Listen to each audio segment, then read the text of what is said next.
Hey everyone, in this lesson we are going to be looking at occlusion culling inside of Godot. Now first of all, what is occlusion culling? Well basically, when it comes to rendering your game scene, many 3D engines by default will only render what is in your view, okay, or your camera's frustum.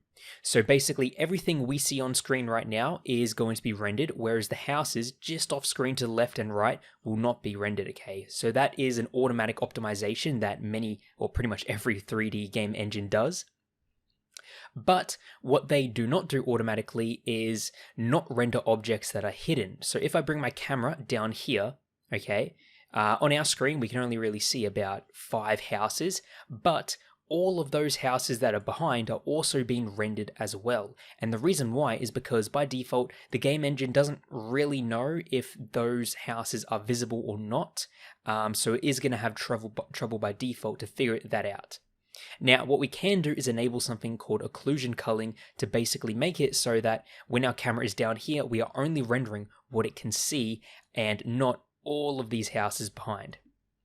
Now, before we continue, let's actually enable some debug settings so we can actually see what sort of frame rates we are getting. So I'm going to go up to where we have our perspective button right here, and I'm going to go down to where it says view information and view frame time. And that's going to enable two things. First of all, on the top here, we have a little FPS counter. So at the moment, it's at about 300.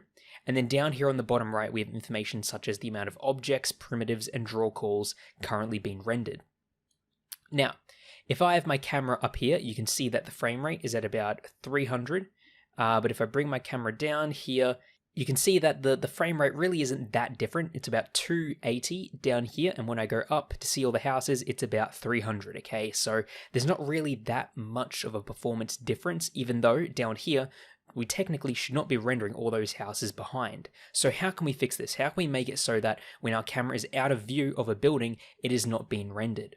Well, to do this, we are going to enable occlusion culling. And to do this, we're going to go up to Project Settings, and we are first of all going to go to General, then enable Advanced Settings on the top right here. That is then going to allow us to scroll down to where we have Rendering Occlusion Culling. Now, in this screen here, we are going to go to the Use Occlusion Culling property and turn that on. Now, we can exit out of this window. You're not going to notice a difference just yet, so what we're going to do is we are then going to create a new node called Occluder Instance 3D. We're going to create that. Now, the Occluder Instance 3D is basically going to go through our scene, find all of these solid objects, and generate occlusion meshes around them. So if we click on Bake Occluders at the top here, and we save that to a folder, it's going to take some time, but once it is complete, you'll notice that everything is now going to have this sort of purple frame around it, which is basically going to be what the occlusion culling system is going to use in order to determine whether or not something is hidden or seen. And there we go. Now, one thing you may notice is that our FPS has suddenly gone a lot lower, and that is because occlusion culling isn't some free solution. There are, of course, drawbacks, and that is the fact that the occlusion culling system needs to be shooting off rays from our camera to determine what can be seen and what cannot be seen. And if you have a lot of detailed meshes that you are including in those calculations, then of course your frame rate is going to suffer. So right now you can see we are at about 80 FPS, and if I go down here, you can see that is going to go up to about 90, okay, which is nice. So yeah, as you can see, right up next to the building, I'm getting around 100. I go up here and I have a look at everything. It is going to go up a lot more. And let's actually go over to the edge here so that we can see more buildings and see it in action a bit better. Okay, so here you can see that my frame rate is now at 55. And if I go down here, it is now at about 70, okay, which is pretty nice. Now, something else you also should have a look out for, and that is at the bottom corner, we have the objects being rendered. And right now we have about 4,700 objects being rendered, which of course is going to be taking up processing time, graphical computing time.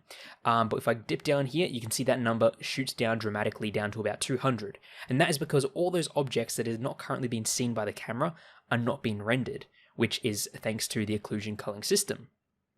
But we need to fix one issue, and that is our frame rate. Before we were getting about 100, 200, but now we are only getting 50. So what we need to do is simplify our occlusion culling. Because right now we are using the occluder instance 3D node to bake our entire scene. And as you can see, these purple lines, they are basically following the mesh one to one. Now that can be good if you have a lot of detailed meshes, but for us, we probably don't need to be worrying about trying to compute all these little edges on the sides of the buildings, okay?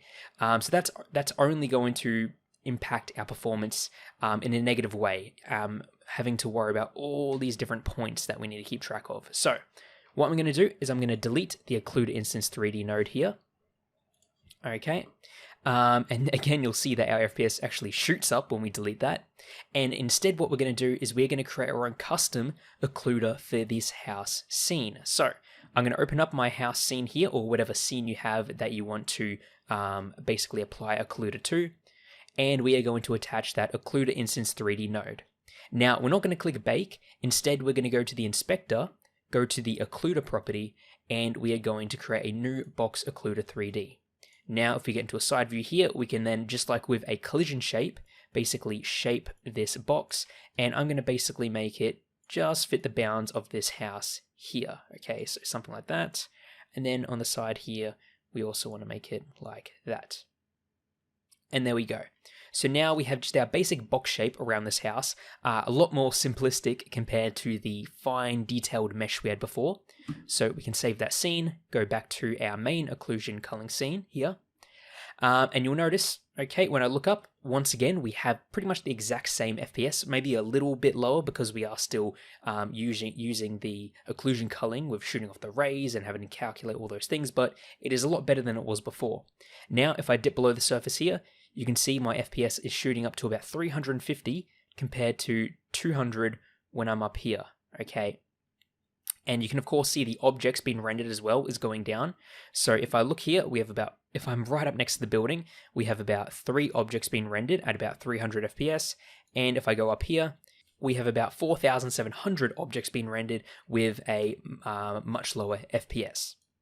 And one final thing, and that is if you want to see what the engine actually looks like behind the scenes in rendering the occlusion culling, we can go up to perspective, go down to display advanced, and enable the occlusion culling buffer.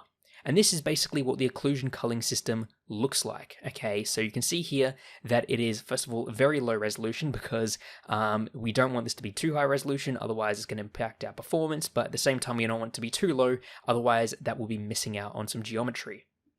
So you can see basically this is the occlusion culling buffer, and everything it is looking at here, everything that is black is basically those occlusion culling meshes that we created just before, and it uses this buffer to determine which objects it should enable and which it should disable. So we can go back to our default view by going to display normal, and here we go. So yeah, that is the occlusion culling system here inside of Godot. I hope you do understand the pros and the cons that this system has, but if of course you have a large scene where you have a lot of objects and you are noticing a performance impact, then occlusion culling might be an optimization you might want to think about.